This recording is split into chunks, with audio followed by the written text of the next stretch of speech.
amenazas, Kiko Gómez es el exgobernador de La Guajira, un personaje oscuro con un prontuario criminal tremendo. Ella publicaba una foto donde aparecían Kiko Gómez, Juan Manuel Santos, ¿verdad, Claudia? Juan Manuel Santos y Germán Vargas Lleras abrazados. Entonces, mi pregunta, Claudia, es ¿qué representaba esa foto en el álbum político del país? O sea, ¿cuál es el mensaje que hay detrás de esa foto? Miren, si nosotros no cambiamos la manera como los presidentes de la República se relacionan con las regiones, este país no va a construir paz, ni va a construir el Estado moderno del que estamos hablando. Parte del problema con Uribe es que Uribe se basó, digamos, en la clase política más aliada con la mafia para llegar al poder y cogobernó con ella. Y un señor como Vargas o como Santos, ¿no?, aparentemente más refinaditos, pues, ¿no?, más estadistas, posan de estadistas en Bogotá y se toman fotos con narcotraficantes en La Guajira y cogobiernan con ellos las regiones. Entonces, el mensaje, para decirlo de una manera simple, siempre es: déjenos a nosotros aquí, a los cachacos, pues, administrar el gobierno central y quedarnos con nuestros negocios. Los demostrar. Sí. Y allá en las regiones, que cualquier indio allá, pues, narco, bandido, como sea, se encargue allá de esa gente de las regiones. Pero, hombre, se van a robar la región, bueno, eso es allá, el problema de una gente. Mientras nos dejen tranquilos aquí, no haya guerrilla, no nos secuestren, no nos dañen la fiesta de nuestros negocios en Bogotá frescos. Ese cinismo, llámese de Vargas, llámese de Santos, llámese de Uribe, corroe la posibilidad de construir instituciones democráticas en Colombia. Esa foto en particular me causaba a mí una gran indignación, pues porque tengo que reconocer que, me van a decir pues que fue una inocente, pero nosotros le habíamos dicho en el 2011, desde la MOE y Arcoiris, que hicimos una investigación sobre los candidatos de riesgo en esas elecciones locales. ¿Qué candidatos puedan estar aliados con la mafia o con la guerrilla? En fin, hicimos un trabajo muy juicioso y se lo entregamos en su mano al señor Germán Vargas y al presidente de la República. 125 candidatos con antecedentes que podían tener vínculos con organizaciones ilegales. El presidente ordenó que la policía verificara con su información de inteligencia la información. Vargas Lleras era ministro del Interior. Era ministro del Interior. La policía verificó y corroboró el 60% de los casos. Del otro 40% dijo: no estoy seguro, no podría afirmar, digamos, no podría corroborar. Uno de esos casos era el del señor Kiko Gómez. ¿Y qué hizo el señor Germán Vargas Lleras, gran jefe de Cambio Radical? Avalar a Kiko Gómez a través de Cambio Radical, sabiendo que era un narco, sabiendo que era un asesino, le dieron el aval. Cuando se armó un escándalo público, porque nosotros sacamos la información, en todo caso la publicamos, yo la publiqué en La Silla Vacía, diferentes medios la publicaron, entonces ahí sí se acortola, ¿no?, porque nos cogieron con la mano en la masa, pues toca posar de estadistas, y entonces empezaron a obligar a ver cómo sacaban al tipo. Pero no hay manera de proteger la vida de los colombianos, de fortalecer la justicia, de depurar la política, si el presidente de la República prefiere cogobernar con lo peor de la clase política regional, a expensas de las necesidades de sus ciudadanos y de la vida de sus ciudadanos. Entonces, yo publiqué esa foto porque pues quería hacerle pagar un costo político, digamos, a este par de personajes que otra vez vuelven a posar de próceres. Claudia, me quedé pensando en lo que estabas mencionando sobre cómo van a operar. Esto, digamos, lo traía desde cuando estábamos hablando del 30% del Congreso. No sé si fue en el libro y Refundaron la Patria, donde ustedes encuentran cómo es la actividad parlamentaria de los parapolíticos. Creo que esto se hizo con Congreso Visible. Y allí ustedes encontraron unas cosas muy interesantes. No sé si quisiera contar sobre sus votaciones, qué tipo de temas les interesaba, etcétera, etcétera. Pues, digamos, una organización de arma ilegal pone el 40% de los congresistas, entonces uno dice, bueno, ¿y para qué los puso? ¿Cuál es su interés? ¿Qué hacían esos congresistas? Descubrimos varios patrones. Primero, que todos eran calladísimos. Como bien dijo Álvaro García Romero, el de Sucre. Cuando Petro le hizo un debate sobre paramilitarismo a Álvaro García, que era uno de esos del 40%, su gran defensa fue decir: joder, llevo aquí 24 años y nunca he hablado para sobar a nadie, ¿por qué se meten conmigo? ¿No? Así empezó su defensa. Entonces la verdad es que eran parlamentarios con muy poco protagonismo público en general, excepto Rocío y Eleonora, que eran, digamos, públicas. Los demás pasaban medio de agache, pero estaban allá fundamentalmente para dos o tres cosas. Una, para aprobar una ley de justicia y paz a la medida de los paras, básicamente. Y la aprobaron. La verdad es que hay que reconocer que entre la bancada paramilitar y el presidente Uribe trataron de cumplir los paras. Y la oferta era claramente, a diferencia de las FARC es una organización que está por fuera, digamos, de la representación política. Sí. Uno puede negociar con las FARC balas por votos, que después de que pasen por la justicia tengan algún nivel de representación política, pero una organización como los paramilitares, que tenían 8 de 32 gobernadores, 300 alcaldes, 40 de 100 senadores, ¿usted qué le puede ofrecer? ¿Una curul más? Era como ridículo. Ahora que yo me encuentro con Paloma Valencia, creo que la veo más que mi mamá en estos debates de esta campaña, y la veo pues muy airada, ¿no? Es que no podemos permitir que los terroristas lleguen al Congreso. Yo le digo, a mí me parece bien que lleguen solo después de que se sometan a la justicia, Paloma, pero tú tendrás que reconocer que los paras llegaron antes de desmovilizarse. Las FARC, por lo menos, si acaso llegará después de desmovilizarse y después de pasar por la justicia. Ustedes llegaron antes y llegaron a hacerse las medidas que les sirvieran. Y se propusieron en 2003, la primera ley de justicia y paz que propuso el presidente Uribe era amnistía absoluta, perdón y olvido total para los paramilitares.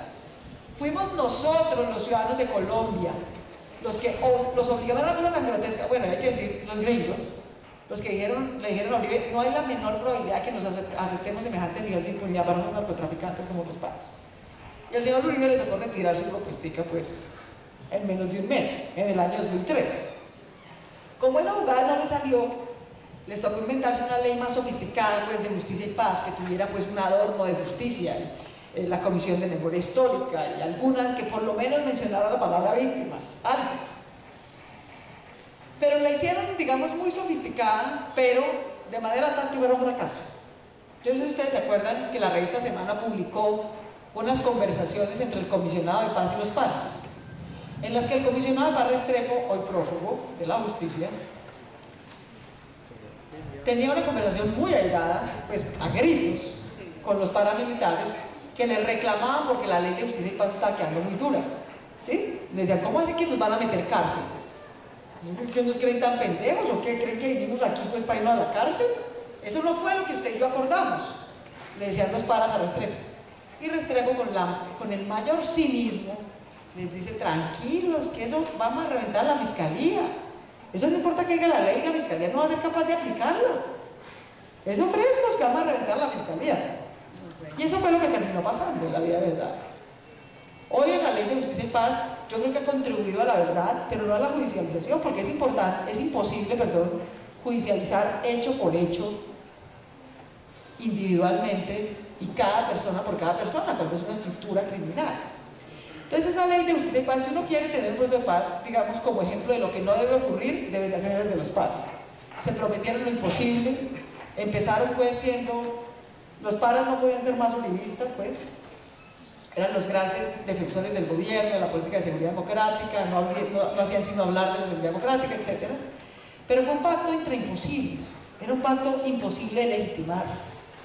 Era un pacto que obviamente, como terminó ocurriendo, no resistió media revisión de la Corte Constitucional, que sí se dio cuenta de los micos que conllevaban a la impunidad y los quitó, y una vez los quitó se rompió el proceso de paz, porque se volvió imposible para el gobierno cumplir las promesas de impunidad, de lavado de activos fundamentalmente, que le prometieron a los paras. Entonces nosotros tenemos que aprender en este proceso, y a mí me parece que en principio el gobierno ha mejorado lo que se podía mejorar en términos de metodología, que haya una temática acotada, que los acuerdos los vayamos conociendo y sobre todo que esos acuerdos van a tener que pasar por las urnas. Van a ser ustedes y los colombianos por fuera de este recinto los que digamos con nuestro voto en las urnas si aceptamos o no aceptamos esos acuerdos de paz. Ese es un gran riesgo, porque como pasó en Guatemala, pueda que no pase. Yo creo que es una gran oportunidad. Es una oportunidad para explicarle al país por qué con FARC o sin FARC vale la pena hacer esas reformas. Primero. Y segundo, también una manera de comprometer a la sociedad, comprometer a las FARC a que nos cumplan y también comprometer a la sociedad a que cumpla su parte con el proceso de paz. En un medio de comunicación, creo que fue en W Radio, estaban entrevistando a José Obdulio Gaviria y le preguntaron, ¿dónde está Luis Carlos Restrepo? Sí, ¿dónde está Luis Carlos Restrepo? Y él respondió muy cínicamente, Claudia, Luis Carlos Restrepo está en el corazón de todos los colombianos.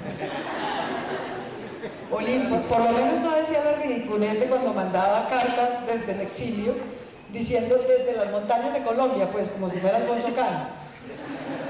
La verdad es que yo creo que Luis Carlos Restrepo está o en Panamá o en Estados Unidos. O en Canadá, digamos, fácilmente, y entre otras cosas debe estar ni siquiera muy prófugo ni muy clandestino. Debe estar bastante protegido en últimas formas. El corazón de los colombianos tampoco... Bastante protegido, y claramente el corazón de los colombianos no está así. Bueno, Claudia, ¿qué tuvo digamos, qué le reconoce usted a la Ley de Justicia y Paz? Que contribuyó a la verdad, Los 2.300 más o menos paramilitares que terminaron, digamos, sometiéndose a la Ley de Justicia y Paz, muchos de ellos, más de la mitad, con sus confesiones contribuyeron a velar muchos crímenes. Muchos crímenes terribles, pero la verdad es que las víctimas lo primero que esperan antes que una gran condena es la verdad. La mamá de un joven desaparecido lo que quiere es que le digan que sí, que efectivamente lo desaparecieron, que lo botaron a un río, que por favor cese la búsqueda, que no hay manera de que encuentre el cuerpo. Eso es un acto de tranquilidad y de paz para esa familia que una condena de 40 años. Entonces, hay muchos que han contribuido a la verdad. La verdad es que no en parapolítica, no en el nivel de Congreso, a nivel, digamos, de gobernadores y alcaldes, algunas de sus confesiones han servido mucho. Pero sobre todo en crímenes como la desaparición forzada, la comisión de masacres, ciertos homicidios, se ha logrado esclarecer, se ha logrado establecer mucha verdad que sin duda para las víctimas es fundamental en su proceso, digamos, de paz y de reconciliación con ellos mismos. Bueno, Claudia, tiene dos temas que usted nos quiere tratar. Uno, la tercería. Y dos, Petro y el procurador. Usted elige. No, es como para que ella elija primero y después el segundo. Tengo una gran opción aquí. La concesión es que elija primero de cualquiera de los.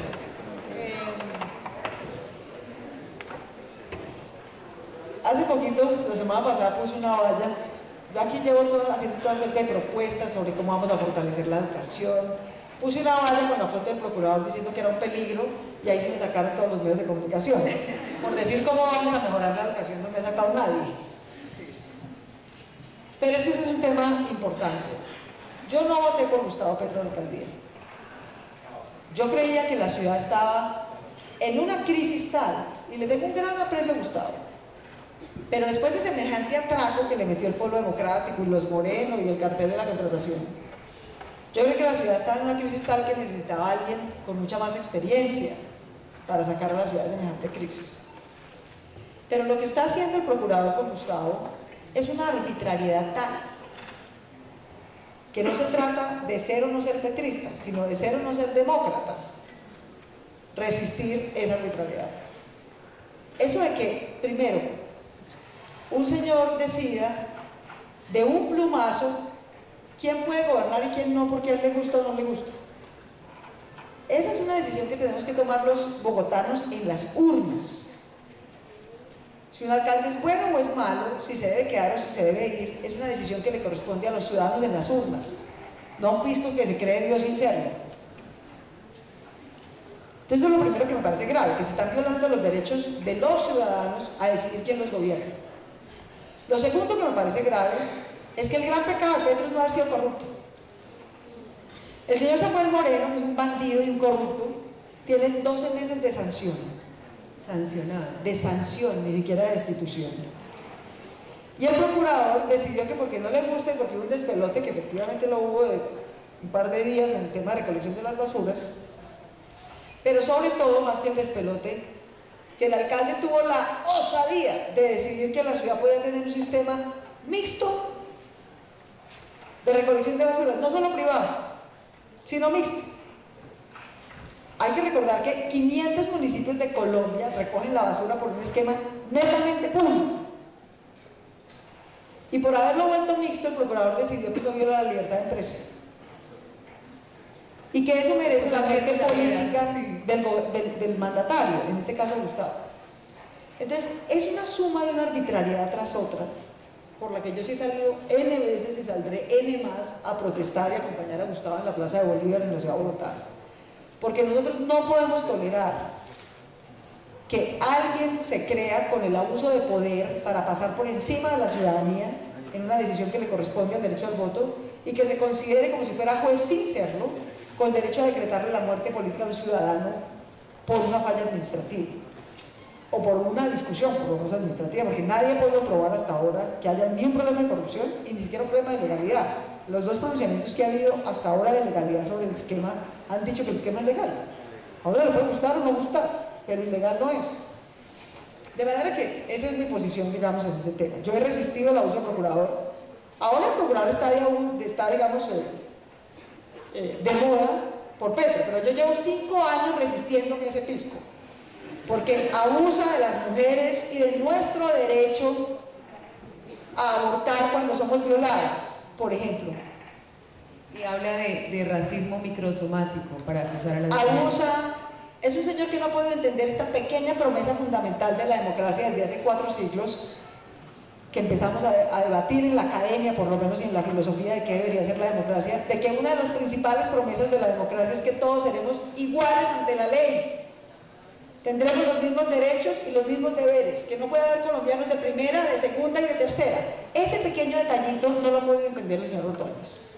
Entonces yo la verdad llevo 5 años resistiendo a ese pisco, que además se puede reelegir indefinidamente. Ya compró una vez su reelección a punta de puestos y contratos en el Senado.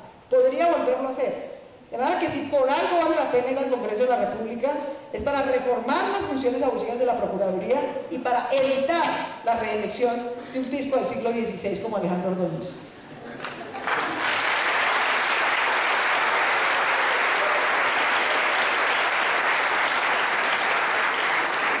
Entonces, Claudia, yo estaba en Bogotá también en la época, digamos, de que se conoce la destitución y de inmediato decían los medios que vinieron los petristas, no, los ciudadanos. Los ciudadanos. Comunes y corrientes. De hecho, las encuestas demuestran, mira, a Petro solo le eligió el 30% en el electorado.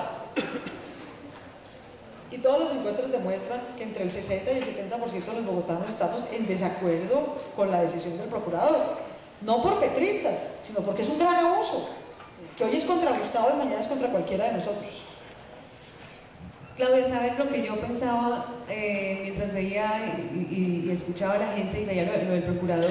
Yo decía, en Colombia puede haber políticos de izquierda, pero las ideas de izquierda no pueden gobernar en este país. En Colombia es como si se pagara la cuota de que hay unos políticos de izquierda buenísimos y ellos existen y por eso somos demócratas, pero a la hora de que ellos planteen su agenda, su programa de gobierno y se les ocurra modificar una política pública, no lo pueden hacer. Eso es muy triste. No, sí lo pueden hacer, y yo creo, a pesar de la confusión, de la dificultad, de las tensiones, de los debates, yo creo que vamos a ganar esta batalla. No solo en Bogotá, no solo con Gustavo, sino esta batalla por la democracia la vamos a ganar. Y en buena medida esas son las tensiones. Este va a ser un año difícil, sucio, tenso, polarizante, porque es que la guerra le conviene a la mayoría de los colombianos, pero no le conviene a una minoría corrupta, como lo hemos visto en el ejército, que sentirá un soldado de Colombia, que tiene que arriesgar su vida, perder sus piernas, mientras sus comandantes se roban la plata de la gasolina y de sus uniformes. Eso sí desmoraliza a la fuerza pública. Parte de lo que nos estamos jugando en este proceso de paz no es si incorporamos o no a las FARC, vuelvo e insisto, eso hay que hacerlo. Pero lo que nos estamos jugando aquí es que los señores de las élites colombianas entiendan que la izquierda y las personas que piensan con ideas de izquierda no son un adorno para su galería. Son colombianos que tienen derecho no solamente a existir, no solamente a pensar, no solamente a votar, también tienen derecho a gobernar. Y una de las principales razones también por las que yo apoyo a Gustavo, además de que le están violando sus derechos, es que si queremos paz, vamos a tener que aceptar que cada vez más, no menos, va a llegar gente con ideas distintas a las nuestras a gobernar y que tiene derecho a hacer esos cambios por la vía democrática si se gana el derecho a hacerlo legítimamente en las urnas. Y que eso es paz. Paz no es decirle a la gente, a la chino, tú tan querido puedes existir, pero eso sí no se te ocurra gobernar. No. ¿Cuál fue el gran delito de los señores de la UP cuando los exterminaron? ¿Cuál fue el gran delito? Ganarse 80 alcaldías. 80 alcaldías, entre ellas las de Segovia, Antioquia. ¿Y qué hizo el señor César Pérez García, que era el gran jefe cacique liberal de Segovia, Antioquia? Masacrar al pueblo para cobrarle haberle elegido una persona de la UP. Si queremos paz, eso no puede volver a pasar. Y nuestro compromiso como ciudadanos es que no podemos tolerar ni justificar eso de ninguna manera. Tenemos que aceptar. Aquí que estamos en un centro académico, de todas las definiciones de democracia hay una que a mí me gusta especialmente y que creo que se la tenemos que recordar a las élites colombianas, a los Santos y a los Vargas y a los Uribes, etcétera, todo este año y en adelante. Es que la democracia es un sistema en el que se pueden perder elecciones, no ganar. Ese no es un factor diferencial. El factor diferencial de la democracia es que es un sistema en el que uno puede perder y le toca entregar el poder pacíficamente. De eso se trata. Yo sí creo que hay que perseverar en eso, porque la paz en últimas es eso, es que aceptemos que es por la vía política, democrática y de las urnas que puede llegar gente distinta al poder. Claro, nosotros queremos que también tenga un diálogo con algunas personas que están acá, así que si ustedes tienen alguna pregunta para que vayan, pero ella no se va a librar del tema de la tercería. Mentiras, solo es un comentario. La tercería se asociaba con la paz, con la posibilidad de asegurar la paz. De algún modo sí se conformó una lista fuerte al Senado. O sea, ¿cómo siente usted? No, la tercería, la gente tenía la idea. La tercería era ¿qué? La tercería era, hombre, este país no se puede reducir a la confrontación entre Uribe y Santos. Tiene que haber una alternativa, una tercería alternativa a esas dos. Y yo creo que espacio para hacer eso sigue existiendo. Nuestro esfuerzo desde la Alianza Verde ha sido tratar de conformar una lista de Senado y de cámaras donde confluyan diferentes sectores sociales y políticos, de izquierda y de centro, que tengamos una plataforma programática común en torno a la paz, la educación, la justicia, etc. Hasta ahí sí muy bien la tarea. ¿Qué es lo que me parece a mí, que lo digo con toda franqueza, que no estamos entendiendo? Si uno mira las encuestas, en la vida las encuestas para algo son, para saberlas leer, no para que uno siga, digamos, tercamente promocionando lo que uno cree que es.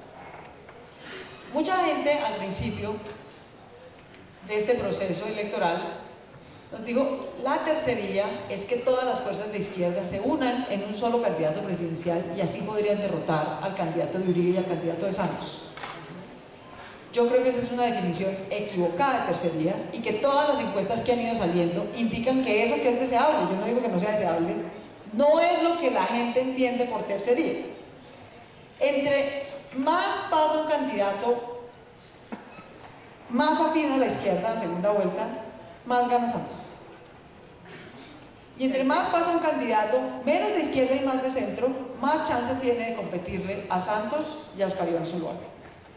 De manera que la tercería que están esperando los colombianos en estas elecciones es de centro, no de izquierda. Si queremos competir en las elecciones presidenciales con chance de ganarle a esos dos proyectos, digamos, al de Uribe y al de Santos. Pero esa elección me parece que no hemos sido capaces de asimilarla y seguimos repitiendo como loros que si la izquierda se uniera y pusiera un solo candidato presidencial, podemos unirnos. Podemos unirnos, es difícil, podemos unirnos, pero eso no es lo que va a tener según todas las encuestas. No puedo creer que todas estén equivocadas. La de Cifras y Conceptos, la del Centro Nacional de Consultoría, la de Galo, todas indican que la gente sí está dispuesta a darle un chance a una tercería, pero esa tercería tiene que ser más de centro que de izquierda. Bueno, en este momento vamos a dar un espacio a las preguntas. El propósito es que las preguntas sean máximo de 3 minutos para no alargar pues mucho el foro conversatorio, entonces podemos iniciar por acá. Bueno, Claudia, buenas tardes. Como te dije al principio, un placer tenerte acá. Esto trae una luz de esperanza a este departamento en el cual nos encontramos bajo un tema de corrupción gigante. Puedes venir acá para que se acabe más en el estudio.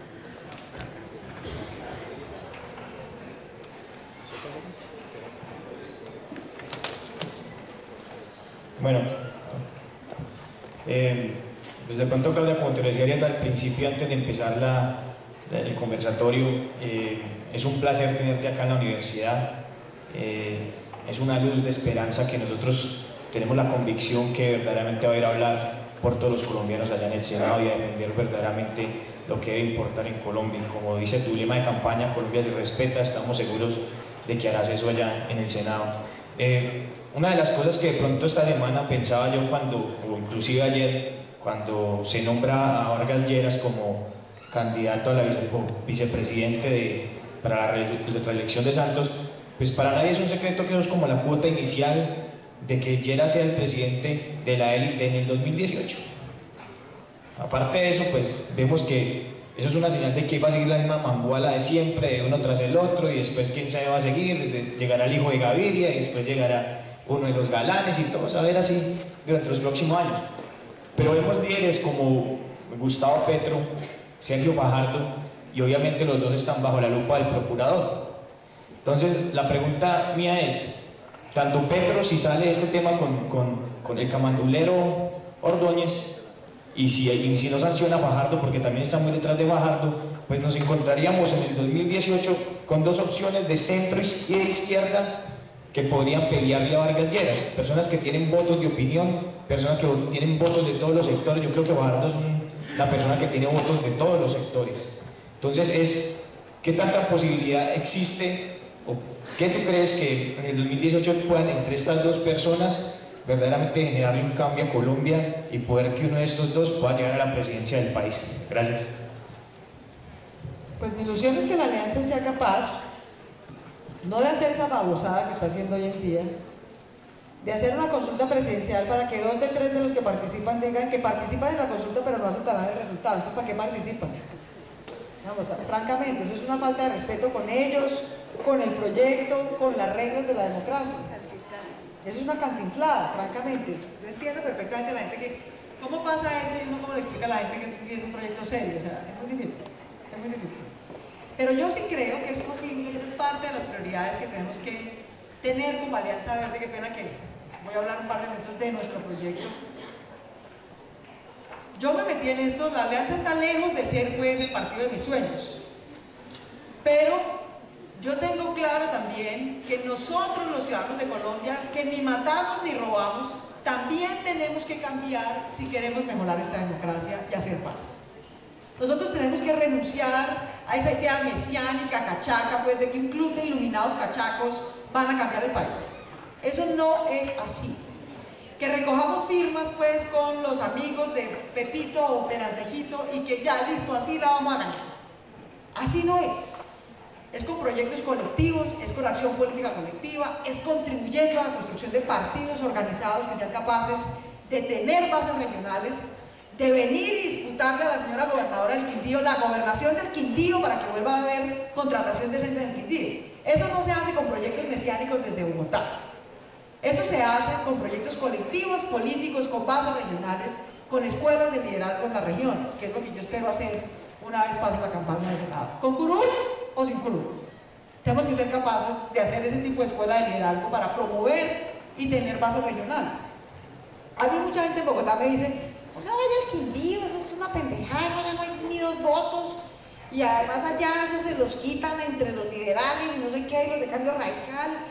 Fui a Magangué, me dijeron menos, eso allá, pues que carajo, compran todo. Y yo les digo, es al contrario, allá es donde tenemos que ir, a que la gente sepa que hay una alianza distinta, una alternativa, que podemos construirla, mejorarla, crecerla, que no están condenados pues a las mismas mafias de siempre. Es porque no van.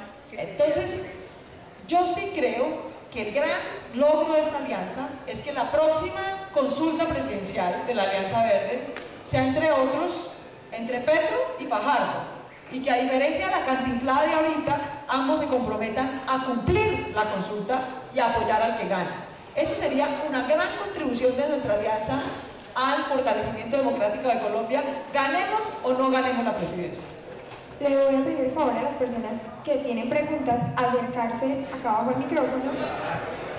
Ok, entonces... ¿Sí puedes hablar? Sí, claro. Aquí la señora está haciendo una pregunta.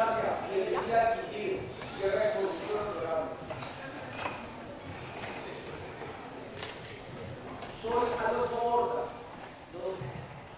nací por acá, pero me he desempeñado en el Valle del Cauca. Me atreví a escribir un libro que se llama Memoria de los Libros, que es la historia del paramilitarismo en Tuluá. El ingenio San Carlos, los políticos del Valle del Cauca, los mafiosos. Claudia, se nos presenta ahora por la persona de centro. En Tuluá tiene la Cámara de Comercio. Guillermo de Mudo, el gran asesino de Cartago, es el candidato a la Cámara por el Valle del Cauca, el doctor Parado, por el partido de la U de Villamizcar. Vengo para acá a esconderme y me encuentro que me encarcelan del paramilitarismo. Me encuentro que hay niveles de narcotráfico con sectores políticos que gobiernan y candidatos a la Cámara acá por el Partido Cambio Radical. Y observo que la MAPIN aquí en Quindío tiene más respetabilidad social que nosotros. Todos gozan de los mejores colegios y clubes como los señores comerciantes del centro. Y aquí no pasa absolutamente nada, porque nos incluye una novela de bobería, una pelea entre una alcaldesa y una gobernadora. Y todos esperamos en el momento en que se van a los peces. Y una se queda con un niño autista, liberal, a la Cámara. Y la otra se queda con el tío de su esposo, que nunca le van a decir a nadie de su fortuna. Un señor que era taxista, vendía tenis. Qué manera tan elegante de cosificar. Y aquí no pasa absolutamente nada. Claro que los paramilitares se les está legitimando. La plata comenzó a aparecer en los grandes centros comerciales. Están vendiendo al pueblo arroz muy barato, lentejas muy baratas y mirones muy baratos. Lo están abriendo negocios por todos lados. Y el presidente Uribe, la derecha y los demócratas estamos viendo esto como el gran partido, donde no tenemos voz ni tenemos decisión. Muchas gracias.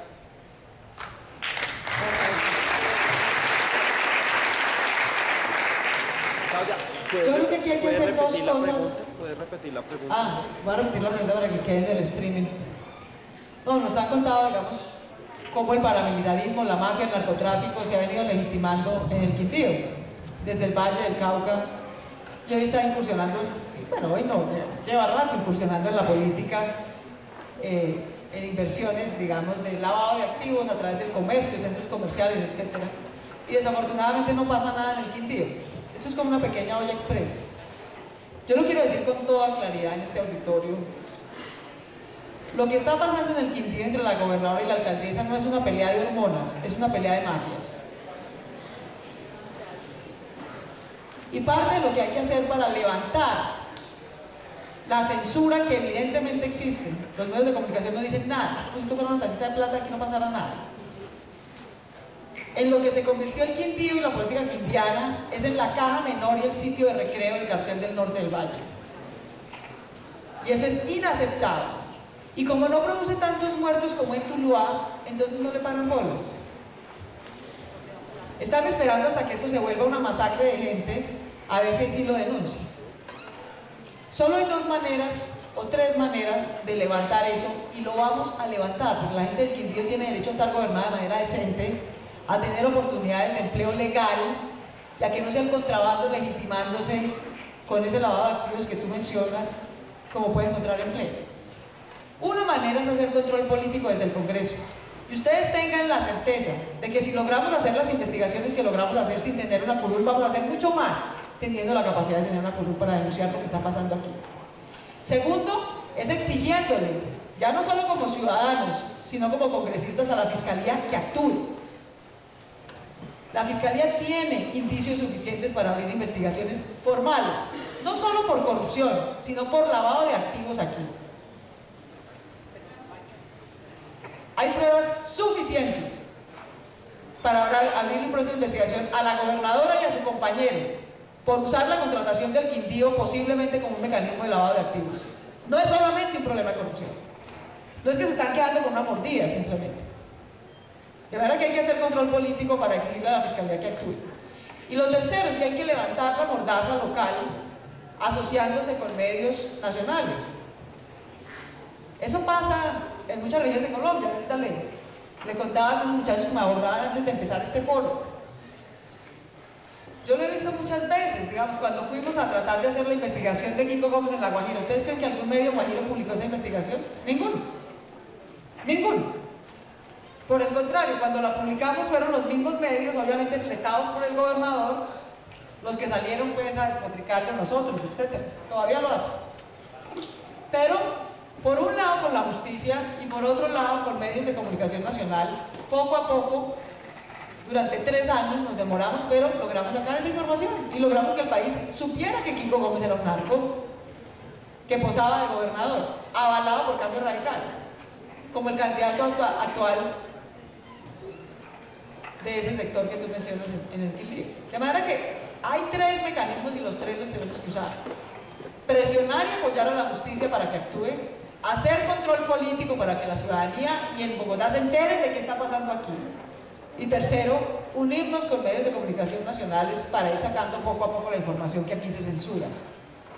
Sea por coacción económica o sea por intimidación armada. La principal prueba de que lo que hay aquí no es un problema de hormonas sino de mafias es que intimidan a la gente con violencia. No con mechoneo, no caigamos en la novela, sino con violencia. Esa es la prueba de que hay una mafia por medio, que es la que tiene capacidad de actuar y las agallas para actuar con violencia. De manera que es lamentable, digamos, la historia que está ocurriendo. Yo la he visto en otros departamentos del país, la vi en Sucre en su momento, que era una olla express, pues que nada se podía decir. La vi en Guajira en su momento, la veo hoy desafortunadamente en el Quindío, pero así como cayeron los unos y cayeron los otros, estos también caerán.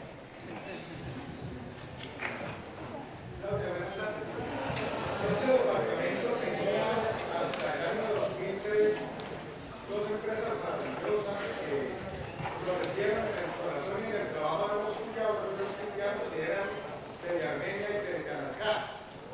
Igual que todas las teleasociadas del país, Telecom, Tradición, Total, todo el otro sector estatal de las telecomunicaciones.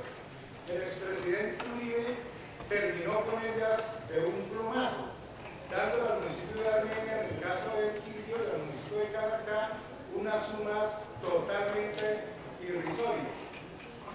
Usted, en concreto como senadora y la Alianza Verde, que es el movimiento al cual se ha adscrito por lo menos para estas elecciones, ¿qué concepto tiene de la prestación de servicios y de la elaboración de productos por parte del Estado? Desde el Senado estarían dispuestos a apoyar procesos en que la creación de riqueza esté en manos del Estado para que el Estado pueda redistribuirla de manera totalmente distinta al mercado privado.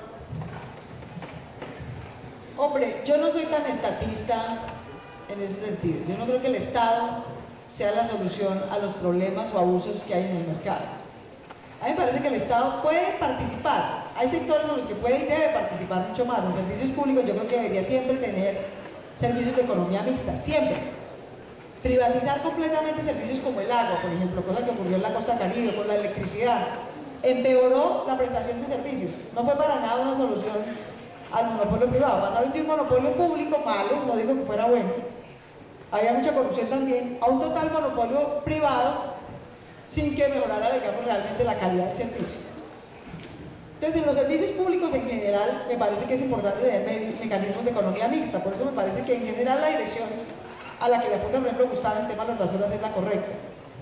Ahora, hay temas como el que mencionas de telecomunicaciones que tienen una inversión tecnológica enorme. Entonces, el Estado empieza a verse confrontado a en qué invierten los 10 pesos de riqueza que recogen impuestos. ¿En qué lo invierten?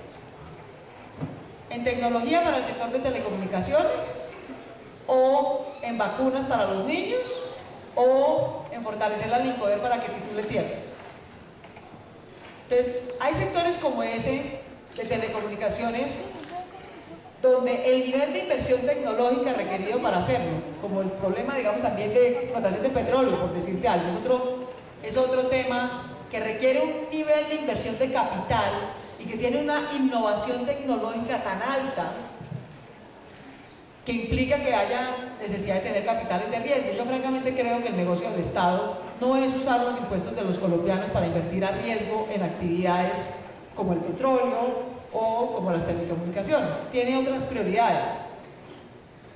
Entonces yo ahí me cuidaría, digamos, no estoy diciendo que con eso hayan hecho una buena privatización, no conozco bien el tema, es posible que hayan hecho una pésima y un mal negocio y etcétera. No estoy defendiendo eso en particular, pero sí creo que hay que ser muy cuidadosos sector por sector de cuál es la mejor manera en la que intervenga el Estado. A grosso modo te diría que yo creo que en general en servicios públicos, energía, agua, acueducto, alcantarillado, telefonía, es importante que haya mecanismos de economía mixta, que haber pasado de monopolios privados a de monopolios públicos a privados fue un desastre. Yo ahí optaría por definición por mecanismos de economía mixta. Hay temas en los que creo que el Estado debería tener es una gran capacidad de regulación y control sobre los privados. No los tiene. Posiblemente el tema de telecomunicaciones es uno. Hay que ver pues lo que todos padecemos pues con Claro, Movistar y todos los operadores. Y no hay una capacidad de regulación y sanción efectiva del Estado. Deberíamos mejorar mucho en eso.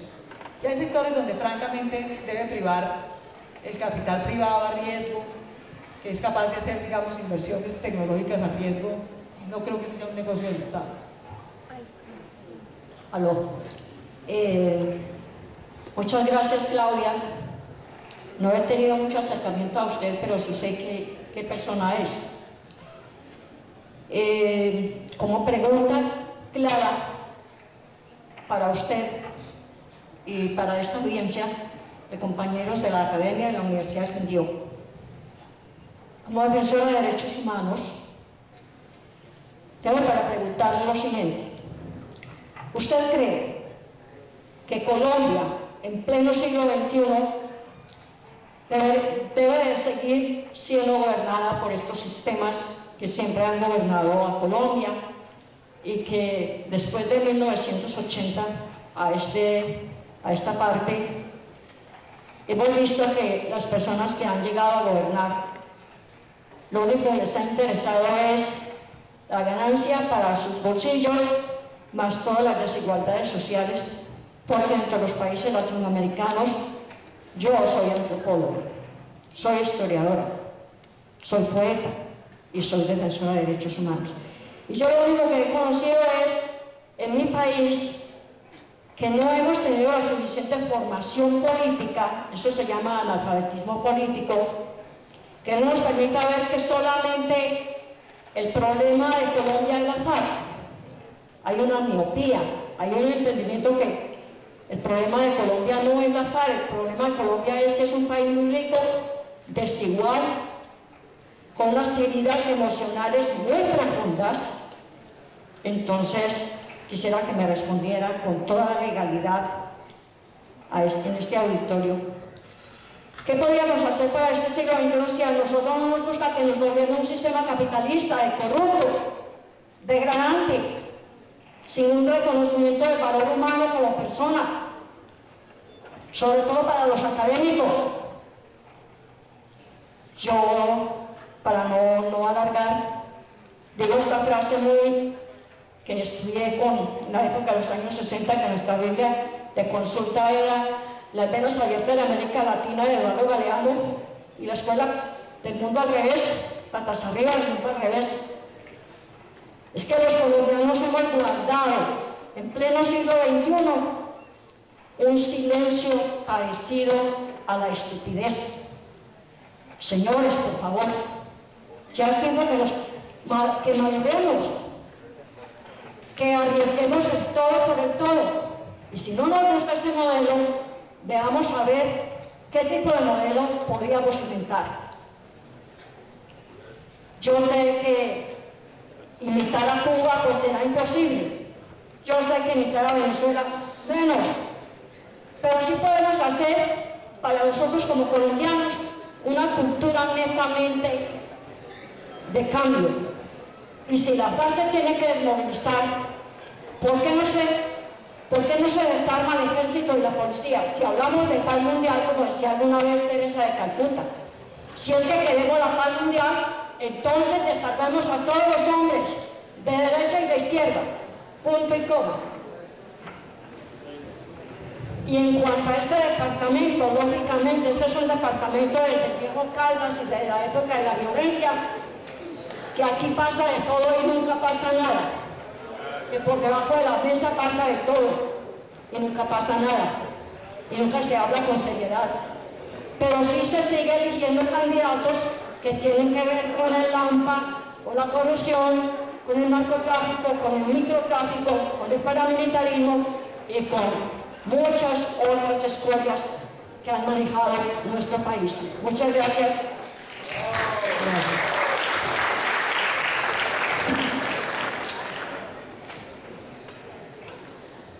Obviamente tú te refieres a muchos temas que tienen múltiples causas, pero yo creo que la guerra es el principal factor. La guerra en Colombia, la guerra contra insurgentes, la guerra contra las drogas, el conflicto armado, es la principal variable que explica por qué Colombia, en pleno siglo XXI, como tú indicas, sigue siendo básicamente una oligarquía democrática. Si uno revisa los libros de historia de América Latina, encuentra que prácticamente todos los historiadores y politólogos coinciden en que a inicios del siglo XX, hace más de 100 años, prácticamente todos los países de América Latina eran una oligarquía democrática, es decir, un pequeño puñado de familias muy atadas a la tierra, al terratenientazgo y aventados desde la administración del Estado, administraban a la sociedad con muy poca democratización.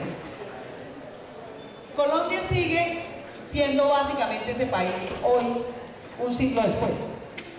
Y la principal circunstancia, creo yo, que explica el retraso de la democratización en Colombia, de haber profundizado mayor pluralismo político, que es en última lo que conduce a reformas que democratizan económica, social y políticamente la sociedad, y que nuestro desafío es hacerlo ahorita. Y la gran oportunidad que nosotros tenemos con la paz es quitarnos esa excusa de la guerra como el obstructor democratizante. Esto que te voy a decir tal vez no coincida con tus expectativas, pero si uno mira la historia de América Latina en el siglo XX, hubo básicamente 4 caminos a través de los cuales los diferentes países de América Latina finalmente dejaron de ser oligarquías democráticas y democratizaron más su sociedad. Unos lo hicieron por la vía de proyectos súper autoritarios de derecha, incluidos dictaduras militares como el Cono Sur, ¿sí? Que con mano dura, pues, exiliando a la mitad de la población, prohibiendo al Partido Comunista, como lo hicieron en Chile, impusieron un proyecto autoritario que después fue soltando y democratizando un poco. Hubo otros países que hicieron procesos de democratización por la vía de proyectos populistas de izquierda, como el peronismo en Chile, o incluso como el chavismo en Venezuela, ¿cierto? Proyectos muy caudillistas, un Perón o un Chávez, que se erige como el gran líder sobre un sistema político desinstitucionalizado, digamos, desprestigiado, pero que terminan, para mi gusto, en proyectos que son indeseables, porque son proyectos que no construyen instituciones, ¿no? Los que creían que Chávez era un desastre, que miren lo que es Maduro, ¿no? Chávez parecía un estadista comparado con Maduro, que genera una gran polarización, y a mí me parece que es un camino de democratización posible, pero en lo personal creo que indeseable. Pero es otro camino que usaron diferentes países de América Latina. Un tercer camino fue el de Brasil, por ejemplo, que construyó un partido único como el PT, a lo largo de varias décadas, uniendo sectores de izquierda, sindicales, hasta que finalmente logran llegar al poder nacional y democratizan bastante, digamos, la economía, la sociedad. Y hay un cuarto camino, que es el de convergencias sociales y políticas, alianzas entre sectores sociales y políticos de centro y de izquierda, que constituyen un frente amplio en el que compiten por dentro, porque siempre hay facciones, unas más de izquierda, otras más de centro, pero también son capaces de ponerse de acuerdo para competir con los sectores más de derecha y recalcitrantes. Es el ejemplo de la concertación chilena, por ejemplo, o del Frente Amplio Uruguay. De esos cuatro caminos, yo creo que el camino que es posible y deseable en Colombia es ese último, el de la construcción de un frente amplio de sectores sociales y políticos de centro y de izquierda que logran ser el vehículo a través del cual se concretan y profundizan las reformas democráticas, sociales, económicas y políticas que tiene represada la guerra en Colombia. Por eso, con todo lo incipiente e imperfecto que es, le apuesto a la Alianza Verde. No porque crea que la alianza sola va a ser ese gran frente amplio. El frente amplio tendrá que ser con la alianza y otros más, con el polo democrático, con sectores democráticos del liberalismo seguramente, con sectores independientes que no creen, digamos, hoy en la política, pero que están dispuestos a apostarles al cambio. Yo creo que ese es el camino posible y por eso me meto a esta alianza a tratar de contribuir y fortalecer ese camino. Yo no creo en los caudillismos ni de derecha ni de izquierda, me parecen indeseables porque desinstitucionalizan. En las dictaduras mucho menos. De manera que me parece que el camino al que hay que apostarle es ese, al de un frente amplio, una cosa parecida a la concertación chilena, y por eso yo espero que después de que salgamos de esa campaña, y los invito desde ya que me acompañen en esa iniciativa, una cosa que yo quiero hacer retomando otra vez mi vena académica es invitar a la gente de Uruguay, invitar a la gente de Chile a que nos cuente su experiencia, a que nos ayude, digamos, a aprender de su experiencia para conformar nuestro Frente Amplio por la Democracia, porque estoy segura que eso es lo que va a cambiar a Colombia mucho más una vez se acabe la guerra. Vamos a tener mucho más influencia, mucho más espacio para convocar a ciudadanos y hacer esa transformación democrática a la que tú te refieres. Los militares obviamente son, yo no pondría, digamos, no creo que haya que eliminar la fuerza pública del todo, ni mucho menos. Digamos, una sociedad democrática también necesita una fuerza pública, pero sí lo que tenemos que hacer es un proceso de depuración, un proceso de reorganización. Tenemos que fortalecer, por ejemplo, la policía rural. La mitad de este país rural no tiene realmente fuerza pública civilista, ¿no? Ahí hay un gran desafío, pero tampoco creo que sea simplemente que podamos, digamos, desaparecerlo. ¿Puedo contar una cosita? Sí. Es que también hay que entender que las fuerzas militares tienen una dimensión social muy importante, que las fuerzas militares también construyen, que hay ingenieros militares, que hay un problema con los cultivos ilícitos. Digamos que no todo lo que habla de militares es el fusil que llevan, sino que también tienen un trabajo muy fuerte que hacer y que incluso en posconflicto va a ser fundamental. Pero es una institución que requiere una reingeniería profunda. Urgente. Hay otra pregunta más y otra pregunta acá. Sigue, me pasaron el micrófono, no sé si puedes hablar desde acá. Claudia, bienvenida nuevamente. Claudia, bienvenida nuevamente a la Universidad del Quindío. Gracias. Tenerte por acá. Una pregunta. Básicamente en Colombia hay dos fuerzas políticas muy poderosas, la que son el uribismo y el santismo, el cual no le brinda las garantías a la oposición o a los partidos de izquierda. ¿Qué podemos hacer nosotros para lograr ver, digámoslo así, un presidente en un futuro de izquierda o de oposición? Y la segunda es, ya entrando en el tema de parapolítica, ¿cómo influyó el paramilitarismo en la elección del presidente Uribe y en la reelección de este? Muchas gracias. Lo que podemos hacer es esto que estaba explicando ahorita. Primero, yo les insisto, yo sé que eso puede sonar un poco odioso y desilusionante, pero si queremos ver fuerzas que lleguen al cambio, que no sean el uribismo y el santismo, que con sus respectivas coaliciones, digamos, son fuerzas muy retardatarias. Primero vamos a ver una organización más de centro antes de ver un presidente de izquierda. Si nosotros queremos contribuir a eso, tenemos que perseverar en ser ciudadanos políticamente muy activos y en organizarnos. Buena parte de lo que le ha permitido a esa oligarquía democrática colombiana mantenerse en el poder y reproducirse en el poder es que sí, ellos son poderosos, pero nosotros, Guido, somos muy desorganizados. Bueno, y nos damos más cosas entre nosotros del que corresponde.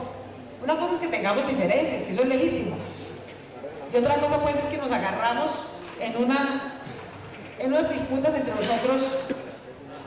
Pues si no se puede hacer la paz entre Petro y Peñalosa, pues qué carajos vamos a hacer la paz con las FARC. O sea, que tengamos un mínimo sentido de la proporción, ¿sí? De cuáles son los conflictos, de cuáles son nuestras diferencias y con quién realmente es que nos tenemos que enfrentar duro. Entonces, yo realmente creo que nuestra contribución es dejar la quejadera y la lloriqueadera, pues, de que estamos indignados y votar, y organizarnos, y ser ciudadanos políticamente activos, y controlar a las bancadas y aportarles ideas después, y hacer control político ciudadano, y seguir haciendo movilización social. Ustedes no crean por un minuto que yo creo que es que desde el Congreso vamos a poder cambiar el país. No. Es la combinación de una ciudadanía activa, de una movilización social muy fuerte, como la campesina del paro agrario, como la estudiantil, y un pie en el Congreso con una bancada organizada, con política decente, sin comprar votos. Es la combinación de esas tres cosas trabajando en conjunto y de la mano lo que nos va a permitir sacar reformas adelante. Yo no soy ni mucho menos inocente, no creo que es que vamos a llegar y nos van a aprobar lo que propongamos. No, es presionando con la ciudadanía desde afuera que lo vamos a lograr. Entonces nosotros también tenemos que hacer nuestro granito de contribución. Nosotros no matamos a nadie, no robamos a nadie, pero eso no quiere decir que seamos perfectos. Quiere decir que nosotros también tenemos que aprender a organizarnos y a construir procesos colectivos como la Alianza o como el Polo Democrático, otras alternativas que sean capaces de existir en sí mismas y también de cooperar y darnos menos cómo pues entre nosotros si queremos sacar estas reformas adelante. Ya vamos como llegando a las 5 de la tarde. Juan, ¿una última pregunta? ¿Sí? Bueno, adelante. Nos ha mostrado claramente la enorme debilidad, no es el desgaste o anacronismo de los modelos funcionales de partidos y organizaciones políticas e institucionales. Sabemos, digamos, que históricamente la organización sindical, un logro de la modernidad, contribuyó y ha contribuido, pero en carne de postconflicto, por ejemplo, después de la Segunda Guerra Mundial, la organización social. Yo quisiera que tú nos dieras un panorama y una opinión de la importancia, el peso específico que tendrá la organización sindical como modelo de organización para enfrentar los fenómenos post-conflicto o la, digamos, reconstrucción, si se quiere, de las organizaciones sociales y su papel en la lucha política. Hombre, te soy muy franca, tal vez muy cruda, pero desafortunadamente una de las víctimas de la guerra y de la polarización política en Colombia ha sido el sindicalismo. Y una de las víctimas de la economía informal y de esta economía tan penetrada por el narcotráfico, con el contrabando, lavado de activos, es que hay un gran nivel de informalidad laboral. Y el sindicalismo es una expresión de la formalidad laboral, no de la informalidad laboral. Entonces, todo eso ha llevado a que el sindicalismo en Colombia, desafortunadamente, tenga una muy baja representación y agremiación y nivel de organización. Parte de lo que nosotros tenemos que hacer es promover el trabajo decente y formal en Colombia de manera tal que suba la formalización laboral y con ella suba la sindicalización, no solo como un derecho, sino como una fuerza social que potencie cambios. Pero francamente me parece que en el corto plazo vamos a tener que lograr maneras de movilización social que tal vez no van a ser los sindicatos por estos problemas estructurales que te señalo, sino que van a ser otros protagonistas sociales, esa gran masa de trabajadores informales, de clases medias que no están necesariamente organizadas en sindicatos, pero que tienen demanda respecto de la salud, de la educación, de la vivienda, las masas de campesinos que van a tener demandas concretas por titularización, por crédito, por acceso a mercados. Eso que Camilo Romero, que por ejemplo es uno de los precandidatos de la Alianza, llama las nuevas ciudadanías. De hecho, también Petro se ha referido a ellas en este proceso. Yo creo que son más esas nuevas ciudadanías que tienen protagonismo pero no tienen organización, las que van a irrumpir más fuertemente en el escenario político a liderar procesos de transformación política y democratización. Sin embargo, creo que su éxito depende de ser capaces de canalizar, digamos, ese protagonismo en organización social y en organización política. Hay gente que dice, no se necesitan partidos, los promotores del voto en blanco, por ejemplo, que yo respeto mucho, he tenido varios debates con ellos en estos días. Entonces, no, aquí lo que se necesita es movilización social para demostrarle a los políticos que estamos cansados de ellos y que por eso no vamos a votar por ellos. Y esa movilización social va a transformar al país. Yo creo que es una necedad insistir en que un solo camino va a transformar al país. Yo insisto, yo creo que aquí lo que se necesita es ciudadanos políticamente activos, organización social independiente de los partidos. Y en esto le hago un llamado de atención a mis amigos de izquierda en el pasado, porque la izquierda ha tendido en el pasado, sobre todo los partidos así pues marxistas, leninistas, no sé qué, a instrumentalizar la organización social como parte del partido y la matan. El día que la MANE se vuelva el partido de las juventudes del MOIR, se muere. O de la Alianza Verde, se muere, porque se muere como organización política como organización social independiente, con capacidad de hacer demandas frente a todos los actores políticos, con capacidad de hacer control político y ciudadano efectivo de sus demandas. Se vuelve la péndice de un partidito para hacer campaña pues y servir de cargaladrillos electoreros. Eso mata a la organización social. Lo que necesitamos en Colombia para hacer transformación política es que el movimiento social sea fuerte y sea autónomo de los partidos. Y que los partidos logremos ser plataformas de confluencia de diferentes sectores autónomos sociales y también diferentes sectores políticos para competir por espacios de representación político-electoral. Porque tú no ganas, tú apuntas a hacer marchas, podemos hacer 1000 marchas en la calle y los señores de la Unidad Nacional del Santismo y el Uribismo se van a quedar con los curules en el Congreso. Entonces nosotros no podemos repartirnos el trabajo democrático en el que ellos tienen el poder y nosotros la indignación. No, nosotros tenemos que ser capaces de tener un pie en la indignación pero organizada para tener capacidad de demanda y un pie en lo político electoral para ganar mayor representación político electoral. Y ser capaces de confluir con esas dos herramientas para promover reformas. Así es como yo lo veo y quisiera que avanzáramos en el futuro. Bueno, yo creo que de esta manera clausuramos entonces este evento Foro Política, Mafia y Paramilitarismo. Agradecemos muchísimo a Claudia, a Viviana por acompañarnos en este debate, en este conversatorio. Agradecemos a todos ustedes, al programa de comunicación social periodismo, al apoyo del programa de trabajo social. Muchas gracias por haber venido. Muchas gracias. Muchas gracias.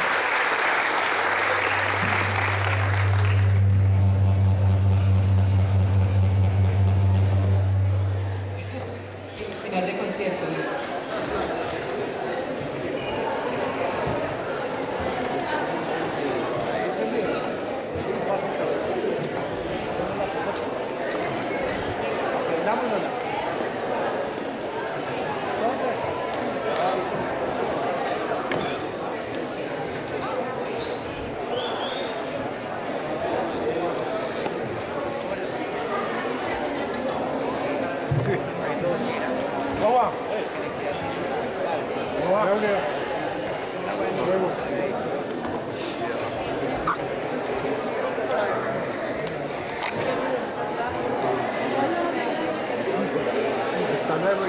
Hasta luego. Gracias. Gracias por haber venido. Ojo acá.